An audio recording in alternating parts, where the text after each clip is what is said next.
Hello and welcome back to Teen Talk Live.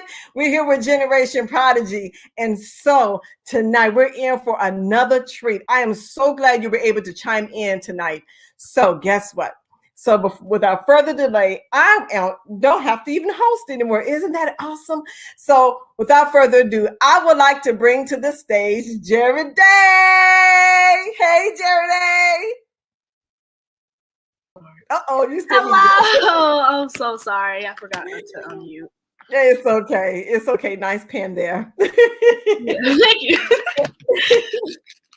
So this is Jerry Day, everybody, and she's going to take it away from here. We'll see you back in a few minutes, but take it away, Jerry Day. Thank you for being our host on the night, by the way.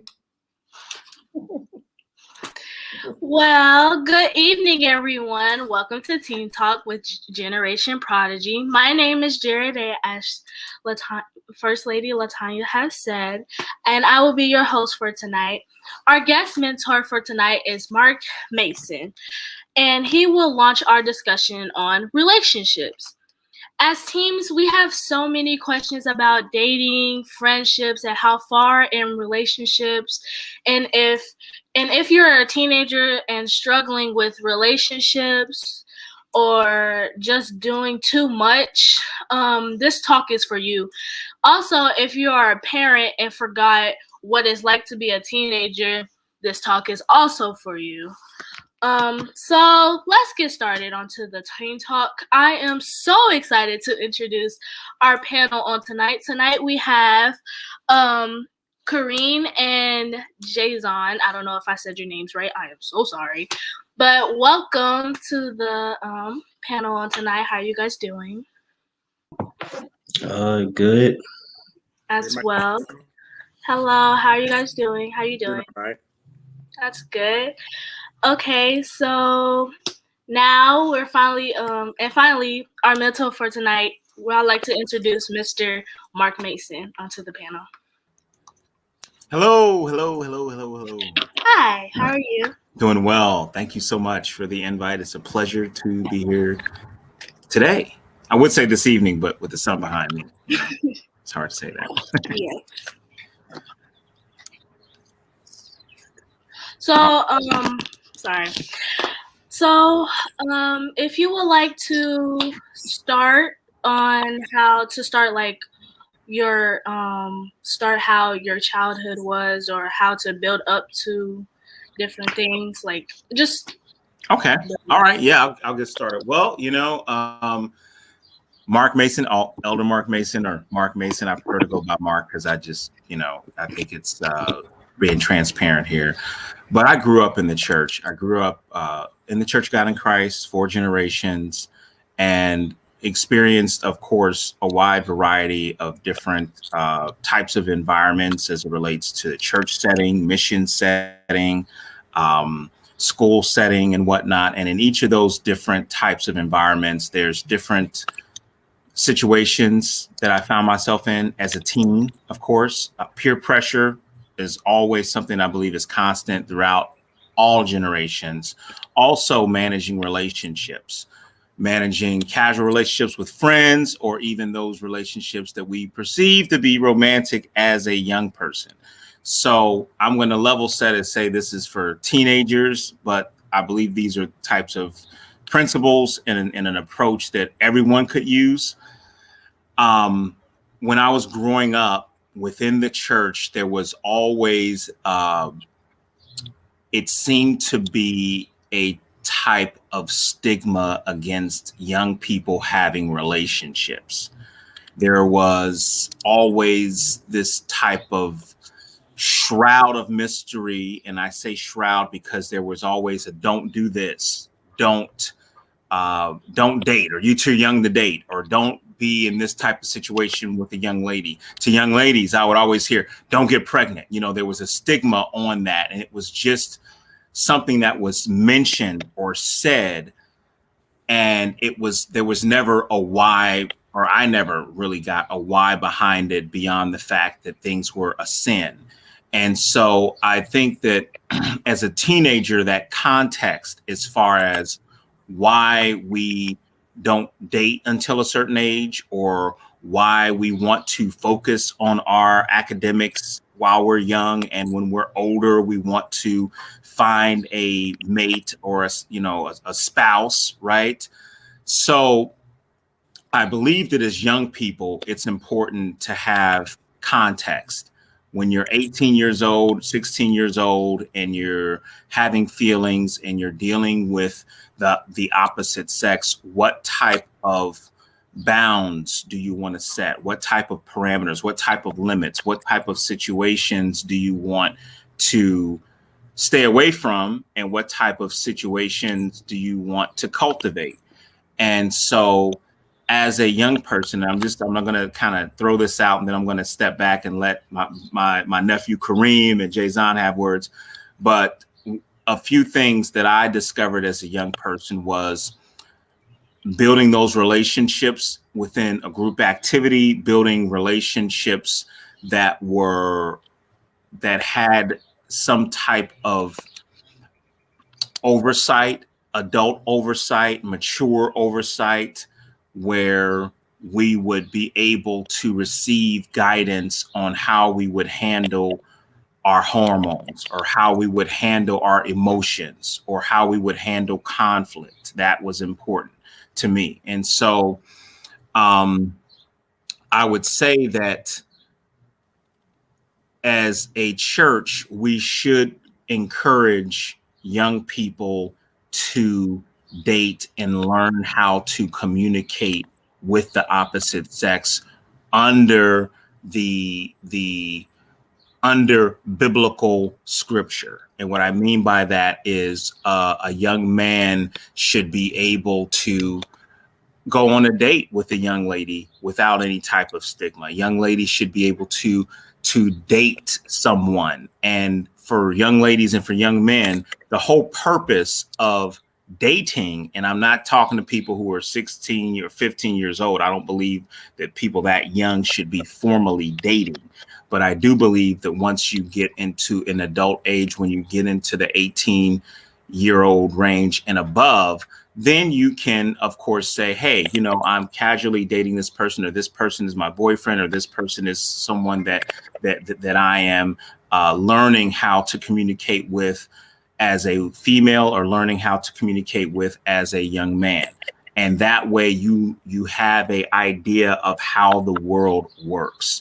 Because when you are sheltered and you don't know how men communicate, how young men communicate, or how young ladies communicate, you're not familiarized with those types of parameters. You're not familiarized with social cues. And I think that growing up in the church, there was a lot of situations where people were sheltered to a great extent that when they got older, they focus on education, they go through college, they go through grad school. Now they're 27, 28, 29, and they're trying to figure out how to date. And now you look around, you see a lot of single people, and you wonder why you see a lot of single people. It's because people didn't learn those social cues and those social barriers as a young person on how to properly deal with the opposite sex under the guidance, of course, of mature adults, but most importantly, godly, holy approach, a holiness approach to relationships. And so what we see so often is people can focus on different things because there's such a stigma on building those types of relationships. When I say relationships, I want to be very clear. I'm not speaking on a sexual relationships at all. We save sexual relationships for marriage. However, there is a social aspect to that you have to have some type of idea and an awareness on what's going on and how people communicate. You don't want to get to 30 years old and a guy walks up and says, Jesus said, you my wife, and you fall for something like that. It happens, right? And you don't want to be a 30-year-old man and find yourself unable to manage your emotions or your hormones, and you find yourself getting caught up with the wrong type of young lady, right? Because you've been sheltered so much. So my experience as far as growing up in the church, on one hand, there was an extreme level of sheltered or a quietness or just a don't do this. And there was never anything that was accompanied with a why. Why don't we enter in relationships at 16? Well, because you're not mature enough to enter into that relationship at 16, and you're dealing with a variety of different emotions and hormones that could put you in a situation where you're going to be really sorting things out for the next 18 years if you're not safe. And we have a lot of that in our church. We have a lot of that in the church, in the world, right? So I believe that this is a healthy dialogue. I'm just kicking it off and I'm going to step back, but I think it's a healthy dialogue. It's a needed dialogue, and it's something that we should have confidence in our young people, because young people, when I was young, I dated. I mean, you know, when I was 16, 17, 18, people will find a way to communicate. In your generation, you're going to find a way to do it more so than mine, because y'all got the internet, y'all got Twitter, y'all got Instagram, y'all got Snapchat, y'all got all this awesome stuff that as a young man, as young people back in my generation, we didn't have that. You know, we had to like meet up at the mall, get numbers, right?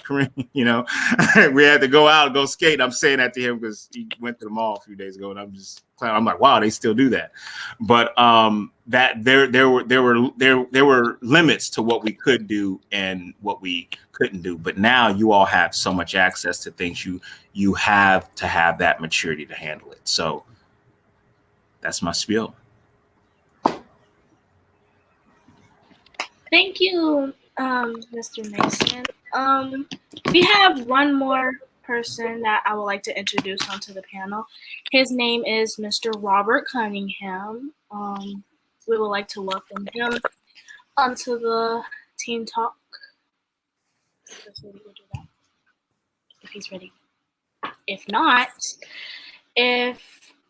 he's not ready at this moment. Oh, well, he's right there. Hi. Hey, hello guys. How are you? Finding you. Can you hear me okay? Yes, sir. Oh, doing well. Doing well. Are you guys wanting me to speak? Because I am in complete agreement with the spokesman. Complete agreement. Do you have anything to like add on or anything to share with all the teams that's on tonight? No. So is it Elder Mark? No, Elder Mark is exactly right. I work at I'm a director at a teen center, and I would have to agree with him about the what he said about how foreign it is if we haven't been taught how to date and how to communicate with the opposite sex outside of it being a label like you my boo or he, or you know what y'all say these days, he's my bae. Am I wrong? I'm old school. What's the titles these days? Somewhat like that, pretty much. Something like that. So yeah, I'm gonna call on Kareem. What do you call? I'm putting you on the spot. I mean, yeah, that's pretty much it right there. That's pretty much it. Yeah. No, I would have to agree. Sorry for getting on late, but definitely, I heard a bishop say that dating is just collecting data to see who you would want to see, if you would want to be with the young lady or the young man that you are spending time with. And excuse me, I need to get out of this. Come on. So I would definitely have to wholeheartedly agree with Elder Mark. I'm sorry for the distractions outside. I was reminded to get online here pretty shortly. So that's pretty much all I have. Mark, I completely agree with you. And if there was more young people that would follow your advice, I think that there would definitely be less hurt, because the emotions that come with being brokenhearted. Because I believe that even as a if you're in middle school, you can really be brokenhearted, and it can go even into your adulthood, just that memory. And so I agree with you 100%. What does it mean to learn how to date without the title.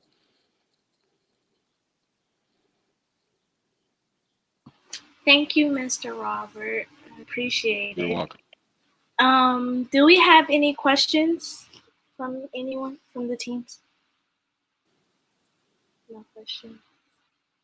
Okay.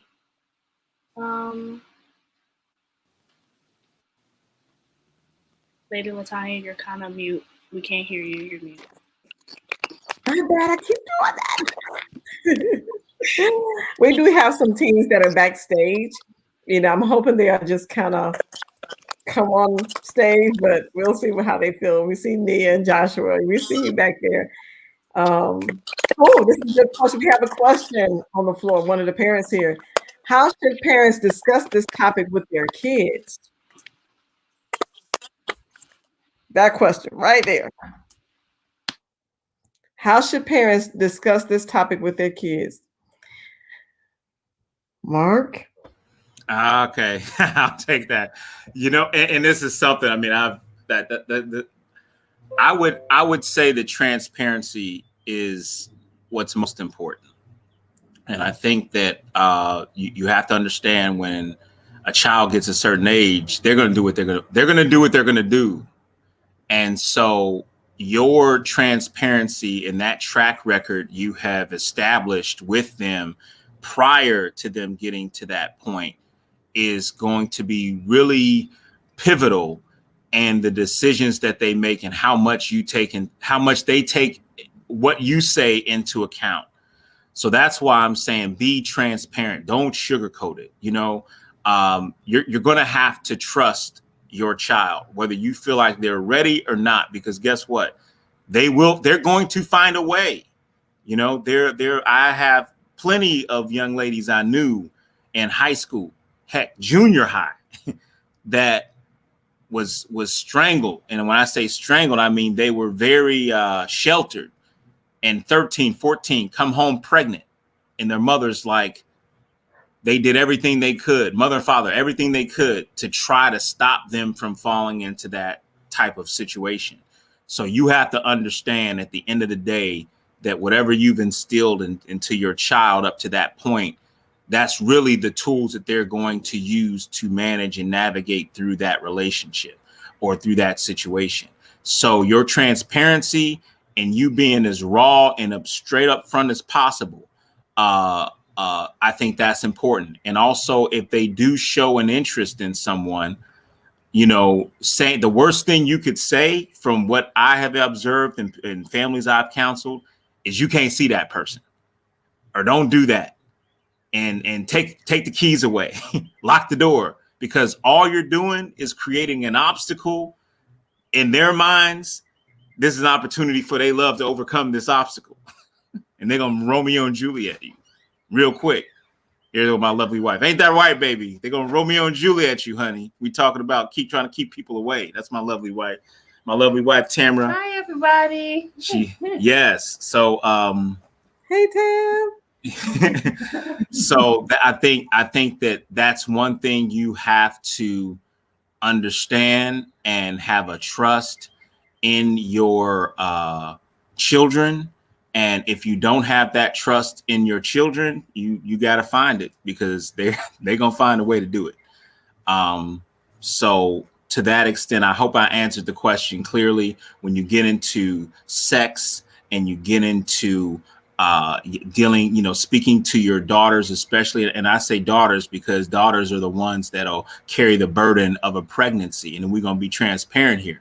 You have to let your daughter know every woman walking this planet, every woman is the doorway to humanity.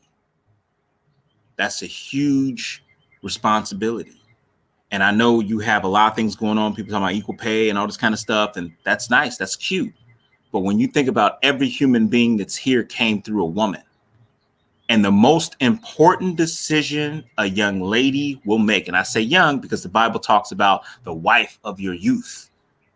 Marriage is designed for young women. That's a whole nother discussion, Dr. Latanya. I'm going to shelf that. But once your daughters have to know that they're the gateway to humanity. And the most important decision they will make is who they choose to procreate with, who they choose to bring their seed into this earth. Because you're looking at who's going to provide for this seed, and you're looking at the genetics of this seed. I'm keeping it raw now, right? Because what's happened is we've had a lot of young ladies, and I'm focusing on the ladies because the ladies they get carry the burden of pregnancy, who's the daddy, who's not the daddy, and all that kind of stuff, right? You have that, and you have young ladies who don't understand the power that they have in selecting allowing saying yes to a young man who's picked them, because you're not picking nobody. They're gonna come, they're gonna make a proposal, you say yes or no, and you'll say yes to the right one, and to the right one you will bear his seed, and you will produce a child, and that child will contribute to society and to humanity and to the spirit of God, and be fruitful and multiply, right? So as parents, and I know this is something that's kind of heavy, but when you're talking to your daughters and you're speaking with them as they're matriculating through life, that is one of the most important things you have to let them know, that they're the gateway to humanity. God has ordained that. And you have to pay extra care on who you allow into your space. It's spiritual, it's physical, and it's spiritual, because there's generations at stake on the decision you make in one night. Generations are at stake. And when there's an understanding of the weight of how God has ordained and created and placed an order in you, where you can choose and you can bring forth life, then you're going to be walking a whole nother way now. That's the most powerful thing in my eyes than anything. I mean, there's nothing more powerful than that. So as parents, instill that to the young men. Yeah, it's important young men have fathers, because this is a conversation that a young lady, a mother, can only go so far. I know they say, oh, you could do it and all that. And that's nice. That's nice. But these are conversations that fathers have to have with their sons as it relates to dealing with young ladies. Kareem there, that's my nephew. I'm gonna keep saying that. He know what I'm talking about. His dad and I, we be getting him all the time. But it's something that men have to do with their sons. The conversation of responsibility, the conversation of stewardship, the conversation of making a covenant. Because the most important thing a black man can do, and I'm talking from a black perspective. I don't know who's watching this, whatever case may be. I'm black one. I always about black first. Is a man selecting a woman, a black woman, and having babies and raising a family with her, marrying her. Let me not leave that out. And raising a family with her. That's the most important thing as a man. Leading, protecting, providing. You do that with one woman. You commit to one woman for the rest of your life. That's the most important. That is a godsend. That is God ordained. So when we talk about relationships, we have to understand the full scope, as far as from, as we would say in the corporate world, stork to reaper, when you following that process beginning to end. And it starts as with your young ladies, and instilling that trust, having that trust. Mothers, they need to trust you. They got to trust you. I can't go too deep into that. I have older sisters and all that stuff. And I have my mother. I just lost my mother 2 months ago in this home. Carved out my soul. But she has instilled so many key principles in me. And as young ladies are dealing with their mothers and they're learning from their mothers, they have to have that trust, because it follows them the rest of their life. Not to go be long-winded. Sorry about that. I'm done. I hope I answered the question. I think that's good. Jared, you had a question? Go ahead. One of my questions. Hold on, let me pull up my questions real quick.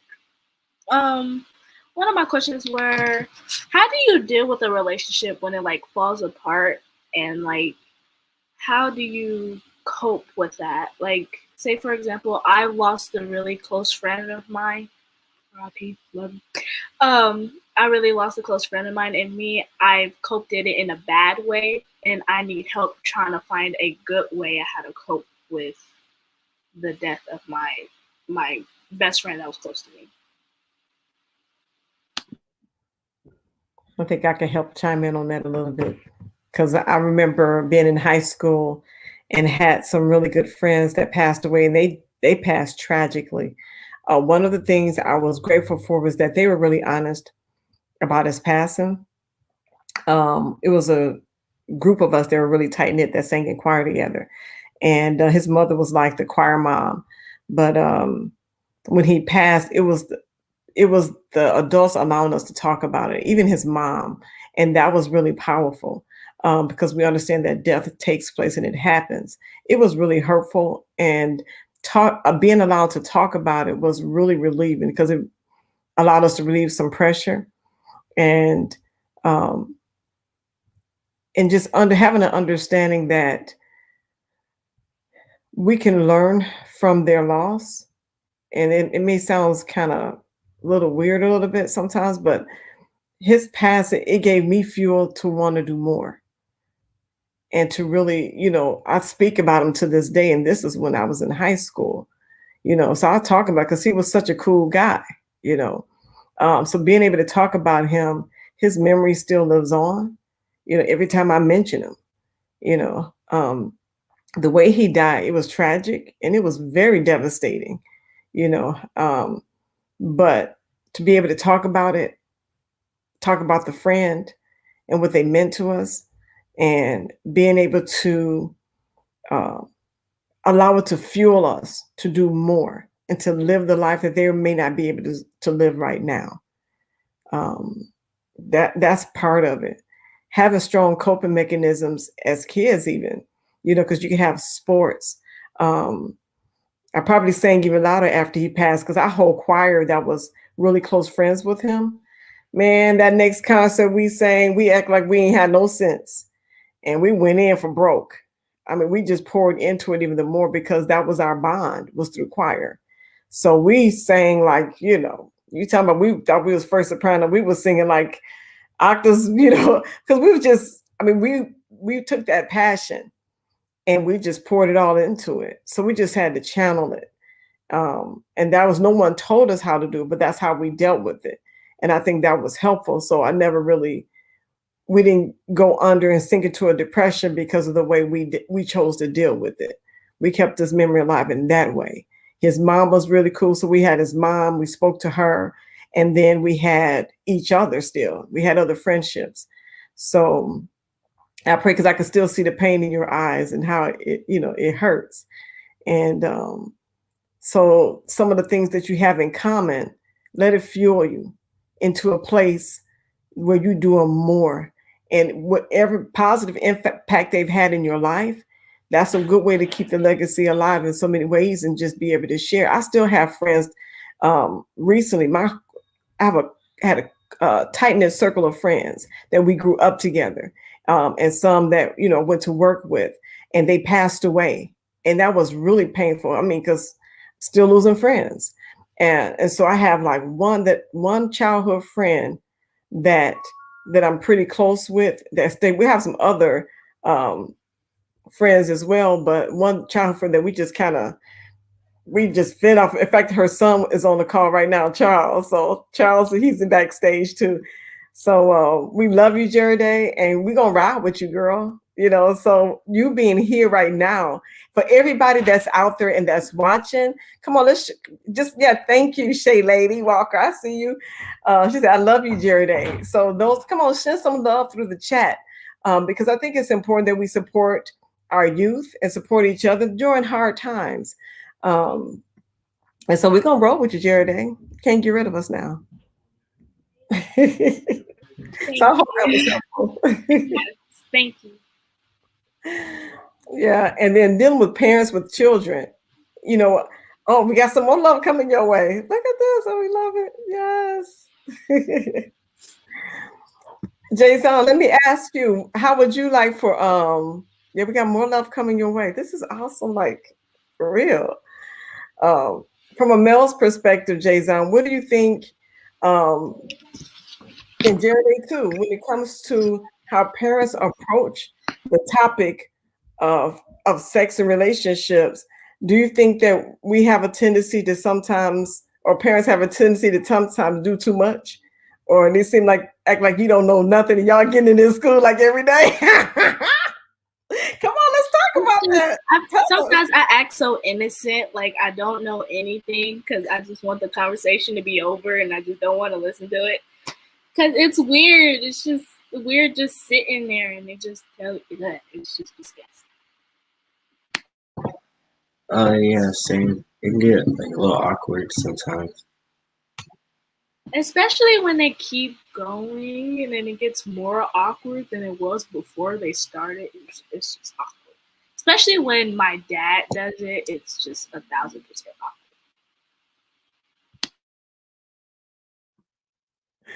So do y'all think, like, if the parents was to say, come on, y'all, let me tell y'all how things were when I was younger. If they started that, do you think that would be easier if they talked about like times that they dated and things like that, or was interested in, you know, having relationships and just kind of like started with just like the body of like, are you experiencing this, that, and the third? Do you think that would be a better approach for y'all? Say more. Do tell. Yeah, I guess that would be good. It's not really getting to the point. It's more of a sugar coat, which it's been. So, but yeah. Jason, what do you think? Yeah, it kind of takes the pressure off of you, know more about what their experiences was with relationships and stuff like that. That's cool. That's good to hear because I remember telling my mom, and it's like, I'm well grown now. And I remember telling my mom, like, Mom, if you would have just told me some of the things she's telling me now, I'm like, you could have saved me a whole world of trouble. Because sometimes they're not transparent, right, Mark? They try to think, they tell us, you need to do this, don't do this, don't do that, do this, do that, do that. But they didn't tell us that they were out there doing the most, and we could have learned from their mistakes. If they just would have been like, you know what, I messed up and I did this and I did that. We were just doing too much here. And this is where some of the consequences. But nah, they want to make like everything is perfect, They've done no wrong, but they're going to grill down on us. And so that was some of the things that I experienced. I'm like, well, Mom, if you would have just explained this then, I could have avoided a whole bunch of drama and mess, And I know, I get it, y'all not gonna listen to us. That's what the adults always say. Y'all not gonna listen to us. No way, we ain't gonna listen because you don't listen anyway. But I'm like, we may act like we're not listening, but I do hear everything you're saying. Just tell me anyway, right? Does that yeah. Jason, you mentioned it still being like awkward. Do you think that would you prefer it coming from home or coming from peers in school? And we're gonna bring Nia up if she's ready. She don't want, she ducked out. She don't want to come on.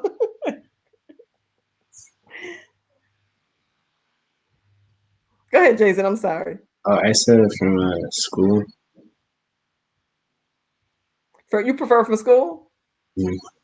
Why? That's that's interesting. And we'll bring Mr. C back. I just prefer it more. Okay. Do you think because they understand more? Yeah. That's fair. That's fair. Yeah, because sometimes it's like we wish. Okay, Nia, we're gonna bring you up if you're ready. If that's okay. She's getting shy. We want to bring our teams up. Hey, Nia. Well, it's okay.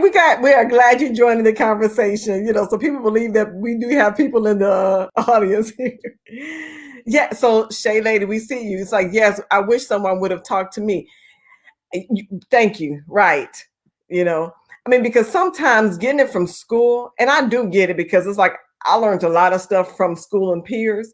I think realistically, some information may be misinformation sometimes though, because it sounds so appealing. My nephew said it like this. He was like, he became so curious. He was getting all this information and stuff, but he wished he would have waited on his curiosities. I'll put it that way. Because the information came, but it wasn't the right information. I mean, it was information, but it didn't provide understanding because there were still consequences that came with that, if that makes any sense. So what if, let me get your thoughts. If you got the information from school and home, would that work? Well, my school, they talk about it 24/7, so it's kind of my environment every day. So Okay. it doesn't really affect me at that point because my family talks about it every other month. It's just how it is, a family meeting, telling everything. And then hearing it at school every day is pretty much whatever. Jared, you can go back to guiding the conversation if you desire to. Neil, what do you think? Said what? What did you say? I said you can guide the conversation. Go for it. Go ahead, Nia. Yeah, Nia. Yeah. Go, Nia. Got this. I don't even know what to say. Wait, what was the question? So pretty much the question was, does hearing it at school and hearing it at home make a difference or help you or some which of a way? Well, it's a little bit different with me because I only live with my dad, so I don't really get to hear it like that. And my dad, he owns his own business, so he's not home all the time, and I'm at home by myself because I do online school. So I don't really get to hear it both ways. So.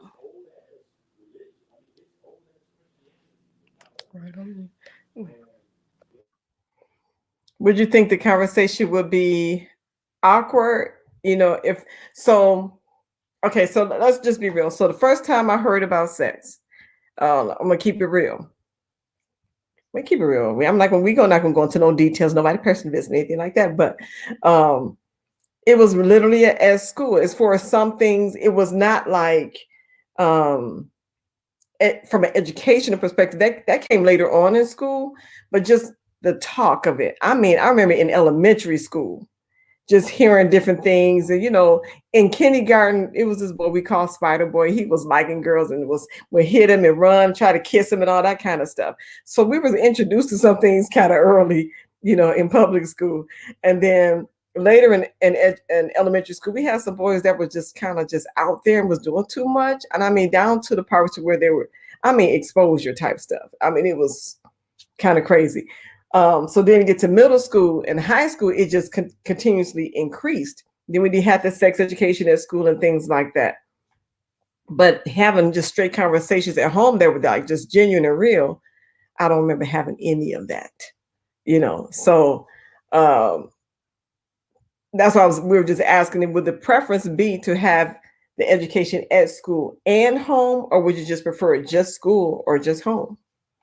What would be the preference? At school for like health class and stuff, that's pretty much a good way of how to put it, because it's health and some people wants to go in the medical field and some people needs to know that stuff. So in the school way is pretty much good. So it's not pretty much as awkward as it is at home here from your parents that gave birth to you. So it's not as awkward because if you're just sitting there thinking about your parents, you're thinking about how you was born. Anyway, it's just awkward. It's just the thoughts in the head. It's not, no. But when you're at school, you're just thinking about it as educational, how to get the grade. See, it's not really as awkward. It's not the same. Yeah. That makes so much sense. Do you feel the same, Jason? Yeah. Okay, that makes sense, Nia. Because you start having this this sex education talk, and then you have to start thinking about your parents. It's like, ew. It's disgusting. It's disgusting. I can't. It's disgusting. Okay, this is making more and more sense. So for parents that are out there watching, you hear this, right? So now you get an understanding as to why this can be an awkward conversation, because now they haven't, sometimes we visualize things with our imagination. So to picture your parents, it's like, no. That part. Everybody's shaking their head like, no. We're gonna bring Mr. C back on with the, yeah, right. So yeah, that was a gross thing for me too when I was young, to come think of it. So okay, transparent moment. How many busted? Okay, we're gonna talk to the adults. How many of y'all, like Mark, Mr. C? How did y'all did y'all ever bust in on your parents by mistake? Like at all?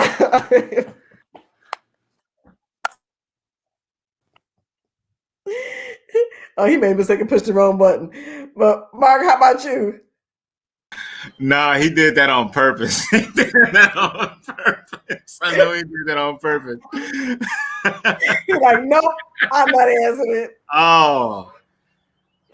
Twilla's out there, yes. Twilla's one of our mentors. She's out in California. Right. That part, it was like. That's a loaded question. That's all I'm going to say.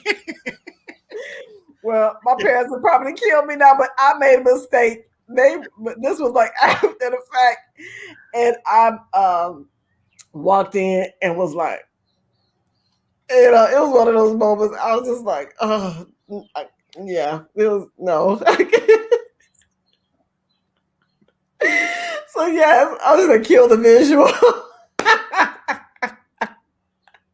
I don't know. Oh wow. But I hear teenagers that talk about it. It was like in by mistake, and they just kind of like walking was like, oh no, yeah, that part. But yeah, so I get it. So I hope for the parents that are out there that are like watching, exactly. They said you cannot unsee that. Once you see it, you can't unsee that. It's hard to. Okay, this is making me laugh too much. It really haunts you for the rest of your life. It literally.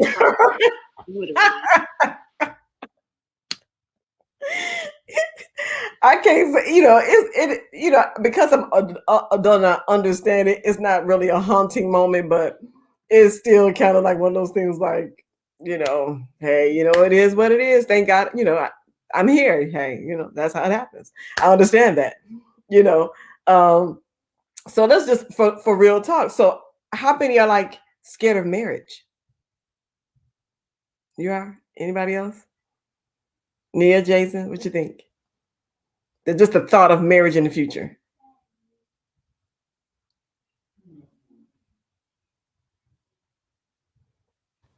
Go ahead. Marriage doesn't like scare me like that. It's just that because I just don't want my marriage to be the same way because I was born through affair. Like my parents were never together. It was just an affair. So I don't want my kids to have to deal with what I have to deal with.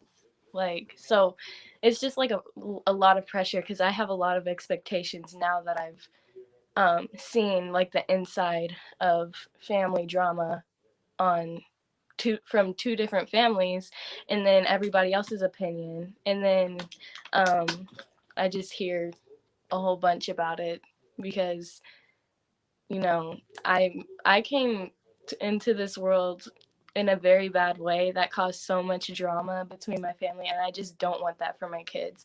So I'm a little bit scared for marriage, but I'm just leaving it to God. Yeah, I felt what Nia said because my childhood was hard and none of my parents were together. It's just, yeah, it's scary.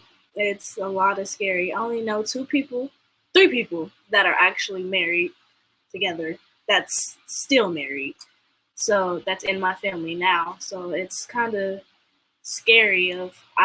Just like Nia said, I don't want my marriage to be how I was raised or my childhood or anything. I want, like, if I have kids or have a marriage, I want them to live a better life than what I have or something like that. So pretty much, yeah.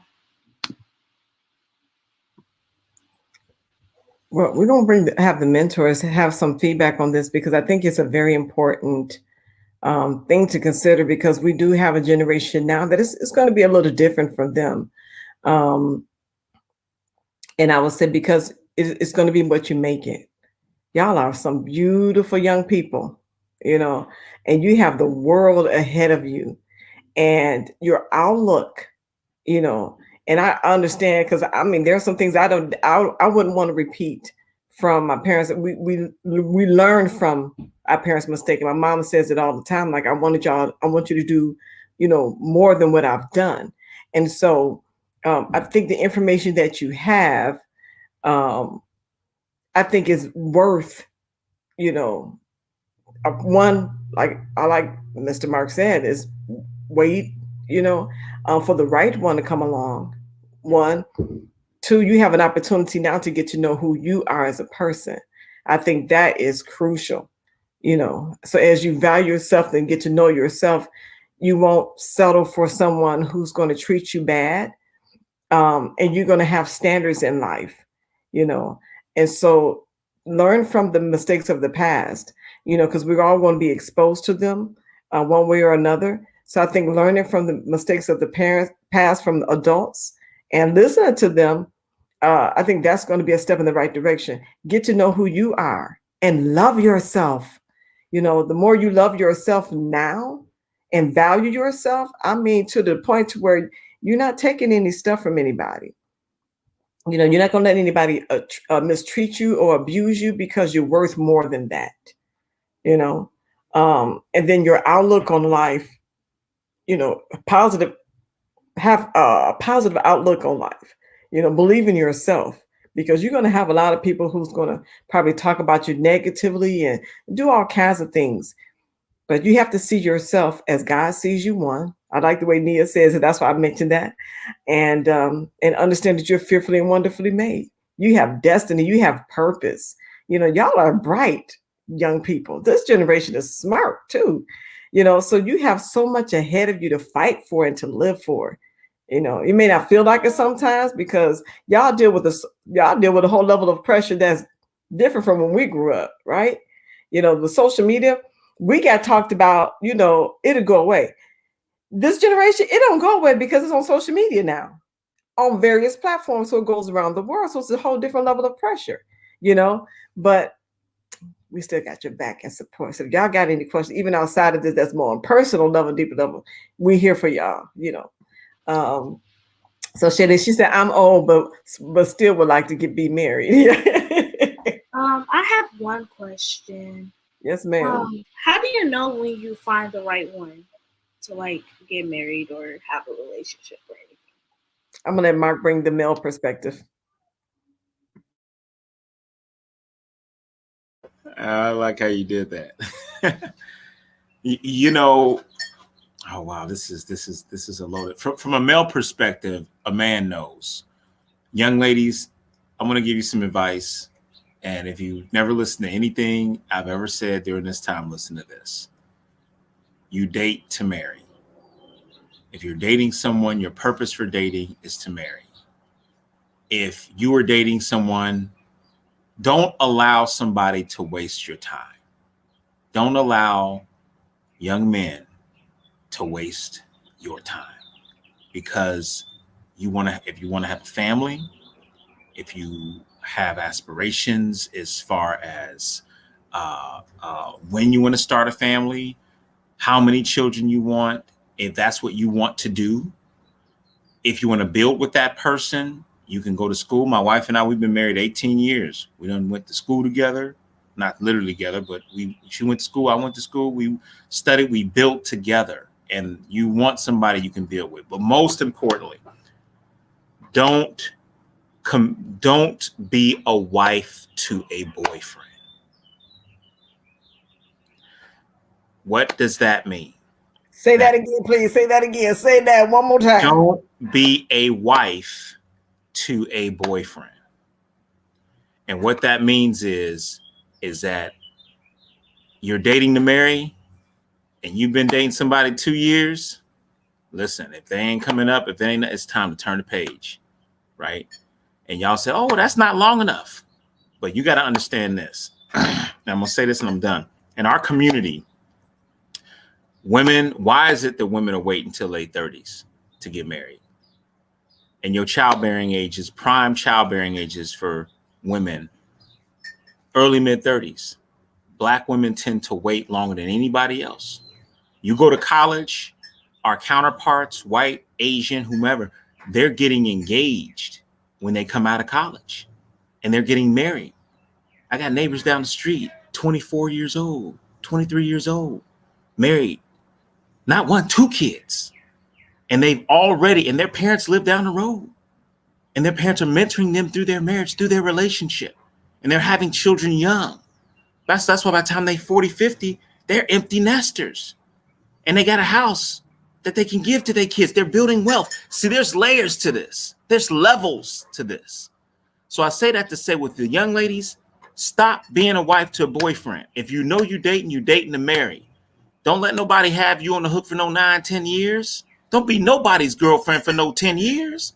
Don't be nobody's girlfriend for no 3 years. Don't be nobody's girlfriend for no 2 years. If you dating to marry and you said, well, I'm 19, 20, 21, so what? Build together. In our community, we're the first ones to say, wait, why wait? You want to have children? How many children you want? I want to have 3 children. You want to start that when you're 30, 40 years old? No. Get with somebody, young man, you commit to one woman. Stop having all these kids all over the place. They arresting you. They locking you up for missing child support. I had a buddy, his car got repossessed. And he was left on the side of the road in California, back child support. Stop doing that. Here's the thing. Our people need to learn to commit to relationships. Commit to a woman, marry her, have children young, and grow and build with them. Build together. You can do that. You can have all the kids you want to have. You can eliminate the chances of poverty by doing 2 things.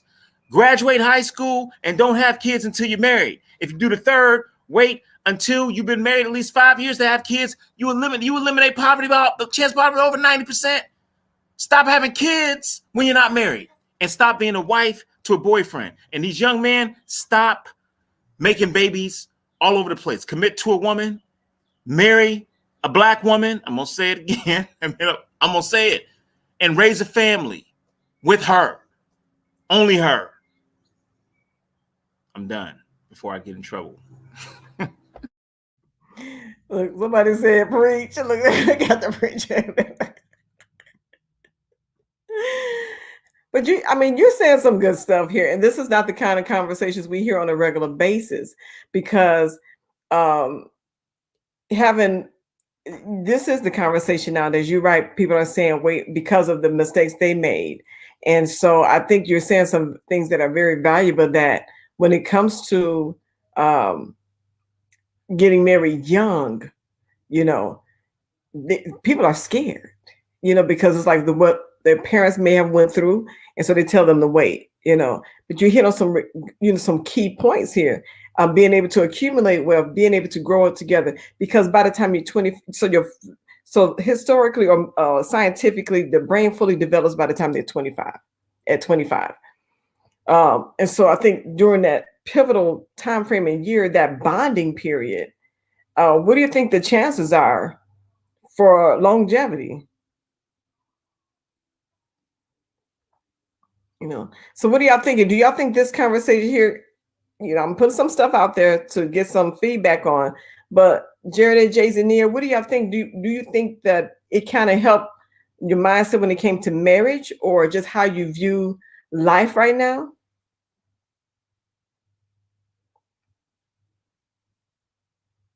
I just say how I view life. What my life is going through right now is hard for me to think about my future of how life is now. That's fair. That's fair. Yeah. Do you think your possibilities, for when it comes to looking at relationships, does this help you to look at your relationship a little differently when it comes at this age, Jason? Yeah. I mean, if not, it's okay too. But Nia, you want to say something? Um, yes, it does, but at the same time, I just feel like my life is going so slow at the moment that I'm like, I don't even know if that's gonna happen. Like, so yeah. Once again, I'm gonna leave it up to God because if that's not meant to happen for me, I guess that's not what meant to happen. But either way, I'm fine. I'll be okay. So. Well, I think with having COVID in right now in this period, it kind of made a difficult period to just to kind of see down the road. Is that kind of what's happening because the last past year and a half or so, y'all haven't been able to really interact like you used to? Is that part of the how it feels slow or no? Okay. We'll talk offline a little bit because maybe something else that we'll talk more about it. Would you be comfortable? We want to talk offline about it? Okay, we'll do that. We'll do that. So for anybody else out there, we have the last few minutes. If you have any questions, this is a good discussion tonight. We'll probably do a part 2 at some point in time. But when it comes to relationships, we have our mentors kind of help close us out with this. I think that having just good friendships is nothing wrong with that. When it comes to things deeper than that, this is where you can get triggered into trouble. I'll put it that way because you're young. Everybody wants to be loved, and I get all of that. But having companionship on an intimate level, this is where the maturity is not there typically at this stage of life, especially in middle school. There's just no way. High school, still up, and y'all could correct me if I'm wrong. Most guys are definitely not ready. When it comes from a mental, being able to be responsible for someone else, you have very, very, very, very, very few, a rare percentage that have that mindset to marry in high school. We're usually around college age, I would say, is when that kind of starts coming into play. Come on, guys, chime in and help a sister out here. And that's just my perspective from the female side, from what I've observed over the years. I would have to agree. Man, shout out to Mark. I hope I'm getting the name right. Um, um, Everything you said, brother, is helping me. I'm about to go share some of that with some of the teens I deal with on this side. And Nia is part of my youth group, so I thankful for her being online. Some other ones are out of town right now. But what I've learned is like not only with high schoolers and middle schoolers, I'm even saying adults. We've been almost trained by culture to learn how to lay and play, but not know how to stay. I mean, it looks real good to lay down with them. It looks real good to play the part. But when it comes to, what Mark was saying about what if that child, that seed enters in, all of a sudden we don't even know what to do with that, except pay off and, no, go take care of that. We might do that. But I definitely agree with you, Latanya, that most young men that I encounter, they know how to lay and play because on the media side of it, that's all you see is, they'll show the goodies, they'll show the booty, they'll show everything else, and they draw you that way, and that's something that you know. It's natural to be attracted to the opposite sex, and I don't think we should debate that. That's not the debate, but it's when you only want the opposite sex for that one thing, and then you don't desire anything else about the person. Who is she? What's her personality like? What's her fears? What's her joys? If they're not concerned about any of that, then I personally don't think they're after you. They're after your body, and they're after what they can get between your legs. Vice versa. You know, I'm not saying it's just not jumping. It's not just the guys these days, because if we were to go to a popular thing on TV right now with should I say Megan Stallion, and should I say Cardi B? I don't want to say anything, but we know what's out there. We know it's thrown in your face, but that's what I've seen, laying and playing, but rarely do they have the maturity to stay. And you mentioned a good point, because even when it comes to that hip hop culture, and a lot of them, this is not even how they live their life. This is just the entertainment portion that is being displayed. And, and some of the youth think that it's just hot, so they mimic it, but this is not the way they live their life every day. They don't walk around wearing, underwear, and exposing them. So they usually have on a t-shirt and some jogging pants, at home. But for entertainment purposes, because, sex sells, that's what's being exposed. And so it's like, this whole mixed communication of what life should be like, so I think that's an issue. We have one more question here from the parents, and then we're going to start closing out. But you have made some really good points, Robert. This is some good dialogue. This is like, okay, I hate to close it. So here's another question: how should parents with children of the opposite sex communicate with them and be an example to them? Mothers can only teach boys so much, and vice versa. For an example, mothers can only teach boys so much, and vice versa. Oh, yeah, because there are some things that boys deal with that, of course, the woman don't deal with.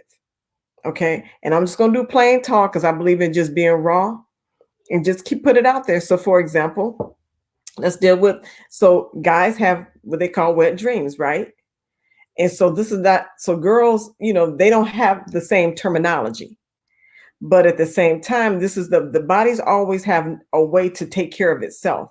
And so part of that for boys, the body taking care of itself is that process of what they call wet dreams. And it's just the fluids being released. But it's the same process that women that get pregnant and have and nurse babies, they go through that same process because the body has to take care of itself, so they leak, right? So this is just but men get embarrassed about it and not really understand the biological part of that and what is really the purpose of it. So a mother explaining it to her son, she have to have the information first. And if she don't have that information, how is she able to talk to her son about this? So this is where that question is coming in.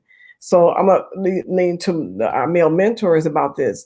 How do you share that conversation? Or is there a way we can have a discussion? That may be our next teen talk, to where we talk to the parents about some of the things that to share to the young men and to the young ladies about their bodies and about life and sex.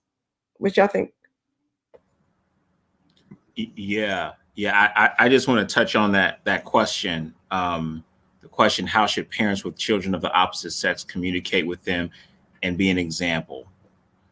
As a mother, as a single mother, I would strongly suggest, see, that young man is going to look at you as a piece of you is going to be in every woman he meets. And mothers often wonder, why is he not marrying somebody like me? Or why is he not with somebody like me? Everything you do as a mother is going to impact that young man. And I'm going to be honest, if you're a single mother and you have a young son, I would say you need to focus on really being a support for him, because it's not healthy to have men in and out and dating and him seeing multiple faces. I don't care if it's two. Two is multiple. Focus on raising your son and be the woman you'd want him to marry when he gets older. Because if he sees you being with everybody, he's going to think about his mother being in a certain type of way, in a certain type of mode. He may never say it. He may never say it.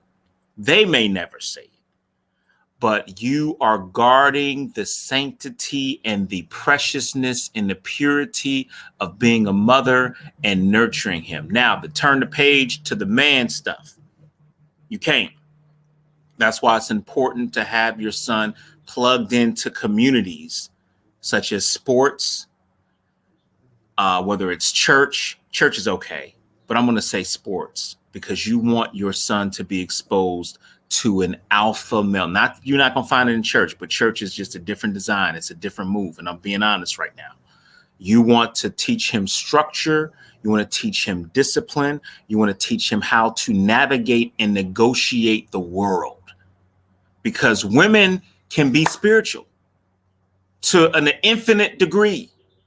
But a man has to learn to negotiate the world and communicate and to solve problems and to handle pressure and to handle his emotions. And we don't have the benefit of going in the corner and crying. Now, I know a lot of women going to say, oh, what are you saying? But see, that's the difference between having a man that's raising and imparting into a young boy and having a mother. Mother's nurture all you want, but you better have him in sports and football, and don't coddle him. Don't go out there and tell the coach, oh, you hitting him too hard. No, you don't. Have him in some mixed martial arts, have him in some boxing. You need to instill in him in being a man and managing his emotions. That's what got all these kids can't handle their emotions. This is a totally different conversation. I'm sorry, I'm about to go. But see, that, and that's why I say people bring. I was dragged to church all the time. I drag all the time. The best thing I ever did was going to the military. Best thing I ever did was going to the military, because they said, "Oh, lay hands, pray. Oh, you okay? Oh, Father." That's not how you want your men who lead to lead families and negotiate problems and handle mental pressure, especially being a black man in this country. That's why you have black men's mental health in this country at an all-time high, because we don't know how to negotiate. And we're dealing with these emotions, and we're not designed to do that. We dissolve the problems. There's a whole nother team talk. I'm going into a whole nother topic right now. But my advice to you is to have your son instilled in sports, have male mentors. There may be multiple.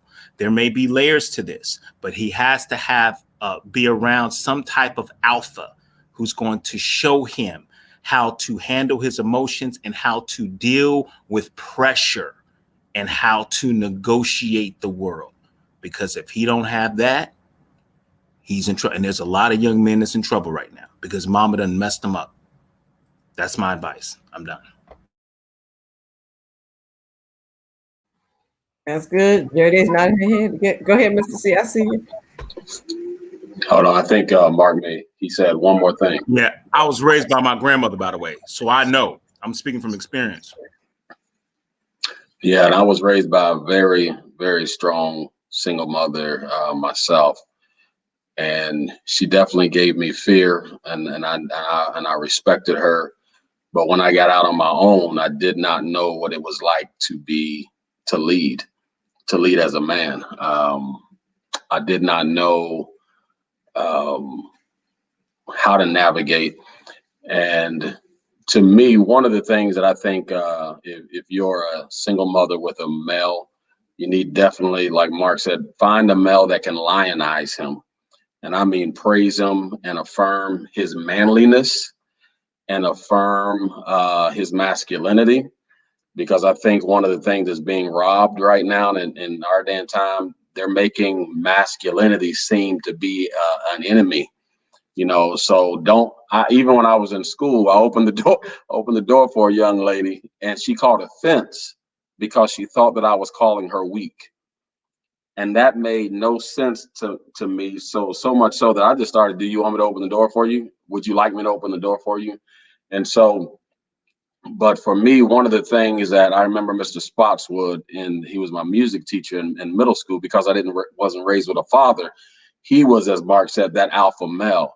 And he would just say, Rob, man, you a cool dude. You a cool dude. I mean, just those two, you a cool dude. It was a male that was lionizing me, that was praising me for just being who I was.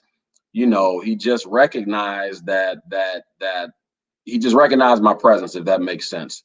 You know, didn't talk about how strong I was, didn't talk about how, he's just said, you are a cool dude. And that, for some reason, I never forgot those words.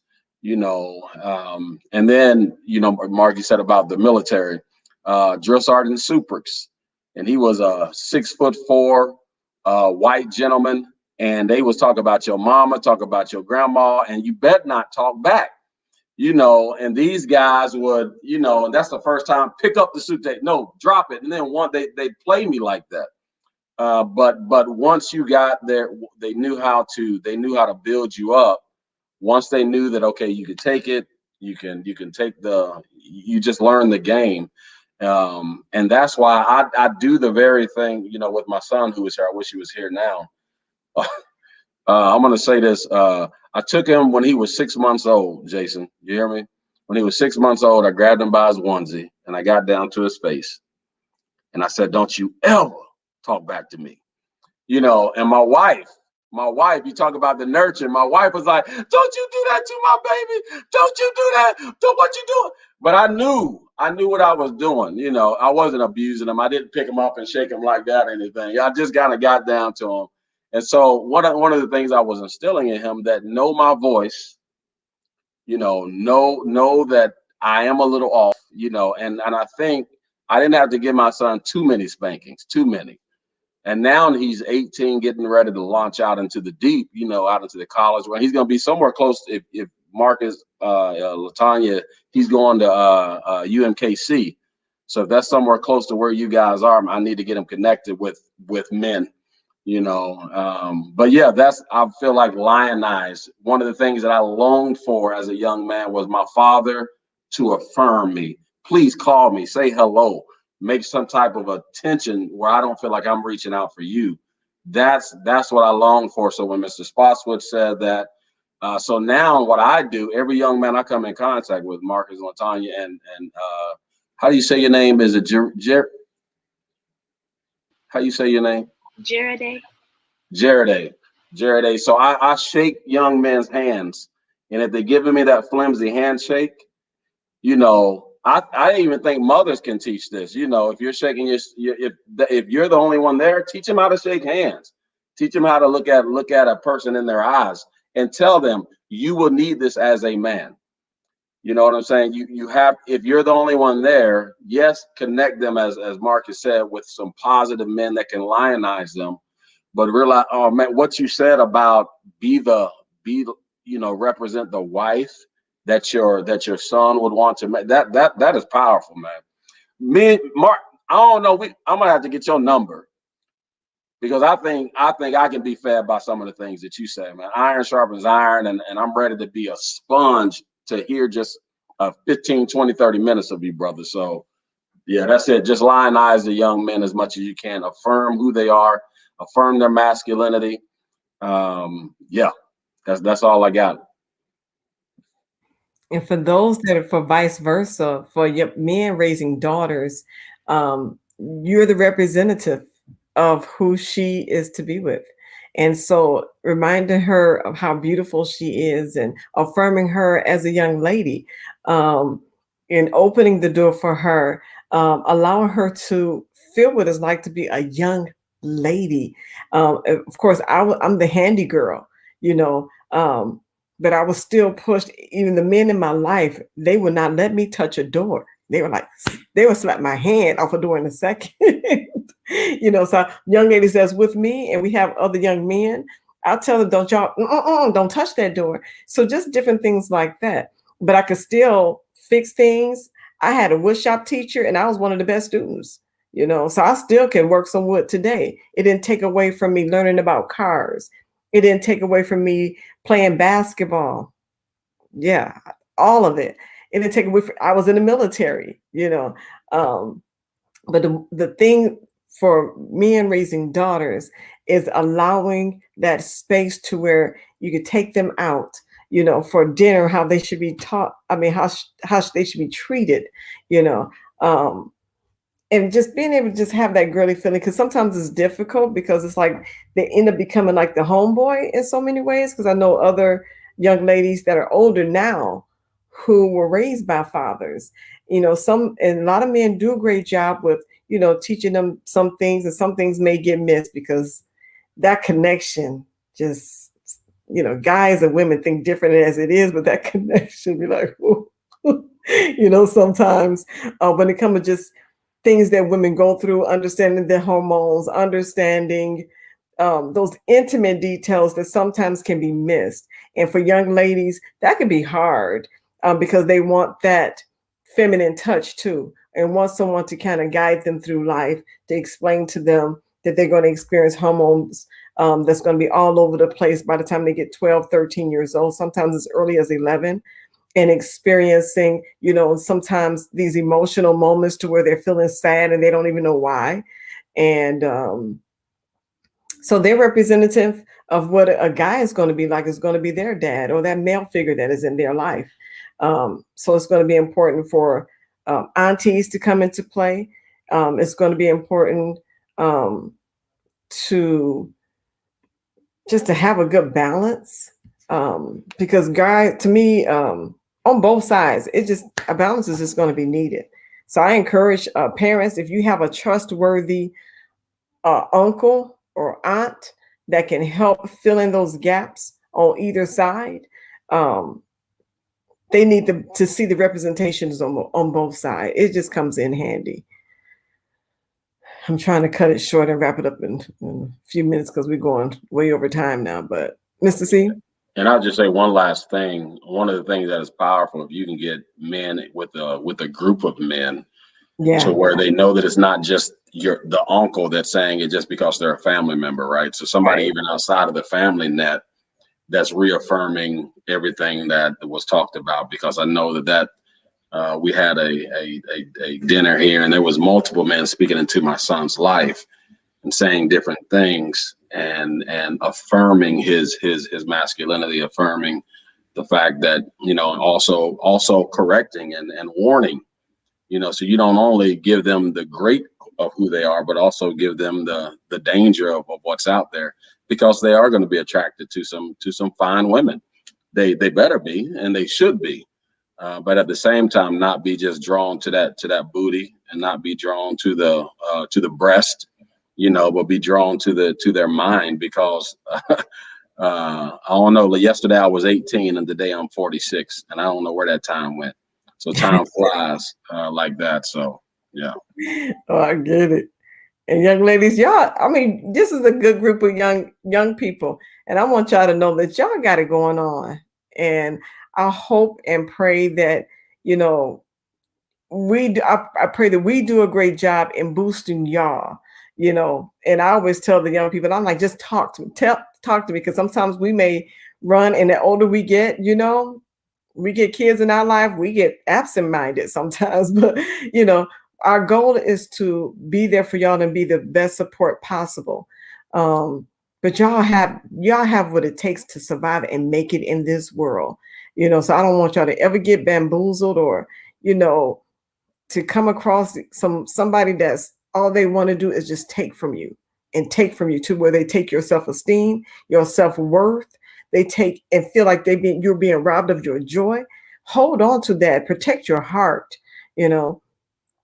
Y'all kind of stuck with me. So I'm gonna be in your ear a lot, every time every time I see you, like, how you doing? What's going on? I want y'all to make it and survive. Nia, I'm so glad that I got a chance to see you tonight. And I hope this won't be your last time of being a part of us. Thank you, Mr. C, for inviting her. She's such a beautiful young lady. And we want to everybody in the audience, I would just say some good positive words to our young people on tonight. Jared, Jason, and Nia, y'all rock. And I want to do something special for y'all because Jared, you've been a part of this for a long time now, and even with our in-person Teen Talk. So we have, for those that are out there, once the stuff break, we do have group sessions to where we have Teen Talk live in person. And so this is a different platform for them, which can be a bit intimidating at times. But we are so grateful. Jason, you've been faithful, and I know how I'm so proud of you, because I know it's like you probably prefer not to do this.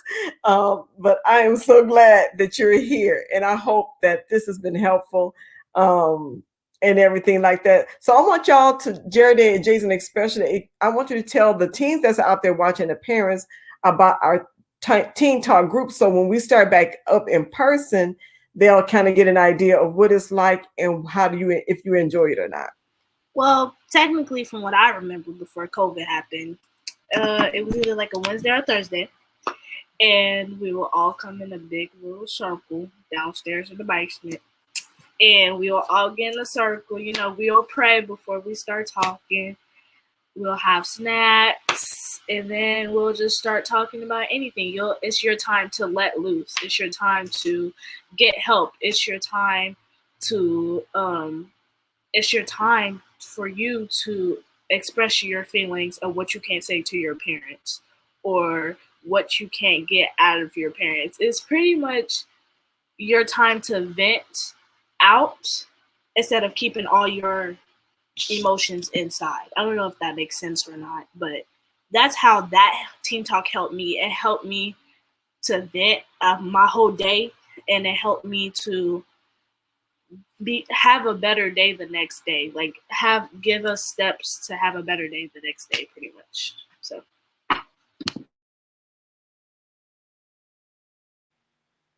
Yeah, I say the same. That's what it really is.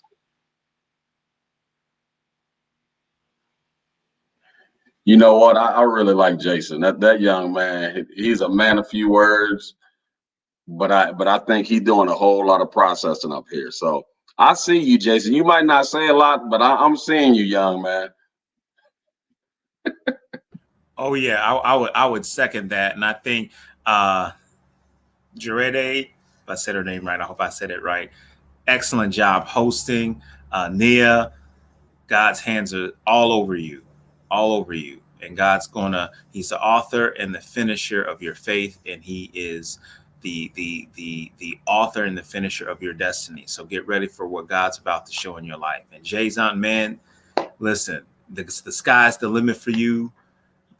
Every area of your life that you've been that you are going through right now is ordained by God, because He's molding you and He's putting you on the path where He wants you to be. And you know what, Jarede, that leadership that's being molded right now, God has some wonderful things in store for you. And so just sitting here and just seeing these young people, it fills me up. It really does. It gives me hope for the next generation. So it's or y'all the next generation, I should say, for me. So y'all are Zoomers, right? Y'all the Zoomers. Yeah, y'all the Zoomers. Y'all the Zoom. So just happy because you all have everything at your fingertip more so than any other generation. So y'all seen the mistakes that we've made and everybody else, and y'all like, let's do it better. So proud of y'all. Yeah, I'm so proud of y'all. Thank y'all for being a part. Thank you, Mark, for being our mentor of the day and of the month. We appreciate you. Did y'all enjoy Marco today? Yeah, awesome. So he's going to be a regular. So we may have to commit you to being a mentor on a regular basis, and join our group. Oh, I'd love to. Yes. So I think we got some pairing that that can happen here. You can either be the father, or like a dad, like a father figure to something, like that male mentor figure. And I would definitely love that. That would be super ultra awesome. So yes, awesome. Jay, do you think he'll make a good mentor? Yeah, Jason, Jerry, you cool? He's going, No, thank you so much. And Mr. Rob, we just met a few weeks ago, like a month ago or so. So I'm so glad that we had this connection. And thank you for bringing your teens on board too. This has been a great. So thank you so much, Mr. Robert. We appreciate you being on. Yeah, you're welcome. This is my son Joshua, who's going to be at UMKC. So yeah, you got an awesome pops, Joshua. Listen to everything he's telling you, man. He's giving you some good nuggets. Marcus, I get on his nerves. He tired of hearing me. He need to hear from you, man. He need to hear from somebody else. I'm just gonna say the same stuff. You're just gonna hear it echo through a different face, So this is the son you hung upside down. No. Yeah, like that. Hey, it's like the Simba thing. You gotta do it. You gotta do it. Wow. Well, again, thank you so much. And Nia, sweetheart, we are so glad you came and was a part of us tonight. We applaud you. We applaud y'all young people. This is brave. This is bravery at its finest. So I thank y'all for not allowing the shyness and the intimidation to stop you from doing this. So thank you. I appreciate you. Y'all have a wealth of information that y'all get. So don't just know that I'm not going to forget this, because we have some trips coming up in the summer, right? And some outstanding things coming up. So, and this, like I told y'all in the beginning, participation give you free access to a lot of things. So you will not be forgotten. So thank you for accepting the challenge from your parents and your guardians and everything, and them saying, get on this call. So thank you for accepting that. There are going to be some rewards for you. So you will not be forgotten. I'm not going to say what they are, because then all of a sudden everybody's going to jump on and one's like, oh, we missed our call. Y'all been faithful through it. So there are benefits that come your way. So thank you, everybody, for being with us tonight. And for those that have been listening and watching and chiming in off and on, thank you for being a part of Teen Talk on tonight. We really appreciate your participation. And if you want to go back and replay, you can go to our YouTube channel at Generation Prodigy TV and check it out there. So we're going to be doing some new things as we have launched this a few months ago. We're going to keep this going, probably even after we meet in person, but it may be on a different platform or however we may do it. So do you think we should keep this going even when we do it in person for other peoples and other teams? Okay, good. I need that feedback, because if y'all say no, we're going to stop it, So thank you again to our mentors. And we have other mentors that are typically with us. Sometimes we have Kim, Robert, Tyra, Colin, Taylor. So some of our mentors, we have shout out for Tyra, who's about to get married in a few weeks. Shout out to Colin. They'll have to get married soon, him and Taylor. So they're our mentors at the church. So they have a Teen Talk group at Trinity Temple that is being held. So we converge from all walks of life into the online Teen Talk Live. But we do have, if you want a Teen Talk group at your center or at your church, we'll be more than happy to train people to have a Teen Talk there. So we are so elated that we are able to share with you on tonight. So again, thank you, Mark. Yes, and tell Tam thank you, because we love her. Yes. Tell her thank you again for allowing you in this space as well. So thank you, Mr. C. We appreciate you. And that's all we have for tonight. Any closing remarks from anyone before we go? All right. So until next time, you know how we do it. Yes. So thank y'all for watching, and we'll see you next month, and we'll post again when we have the next Teen Talk. So thank you for chiming in, and goodbye until next time. And so everybody else, stay on board.